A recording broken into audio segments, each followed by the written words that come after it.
একটি যুদ্ধের জন্য 25শে মার্চের রাত্রে যখন পাকিস্তানি হায়নার দল এদেশের নিরস্ব মানুষের উপর ঝাঁপিয়ে পড়ল, সেদিন 7 কোটি বাঙালিকে পাকিস্তানিদের ব্যাংক আমাদের সামনে অরক্ষিত রেখে রাতের অন্ধকারে আওয়ামী লীগের নেতারা পালিয়ে গিয়েছিল। তাদের নেতা শেখ মুজিবুর রহমান বাসায় থেকে পাকিস্তানিদের সাথে পাকিস্তান চলে গিয়েছিল। হাজার হাজার মানুষ মারা গেল। ঢাকা বিশ্ববিদ্যালয়, বিবিডিআর, রাজারবাগ পুলিশ লাইন সহ সারা ঢাকা শহরে হাজার হাজার মানুষকে হত্যা করলো। সমস্ত বাঙালি জাতি নির্দেশে নেই।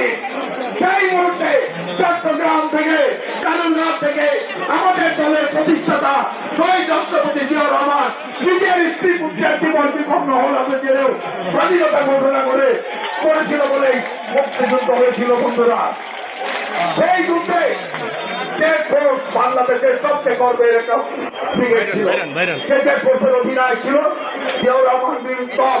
আর উপ অধিনায়ক হিসাবে আপনাদের প্রিয় নেতা, আমাদের সকলের শ্রদ্ধাভাজন নেতা, সাহসী মানুষের নেতা মেজর হাফিজউদ্দিন আহমেদ উপ অধিনায়ক হিসাবে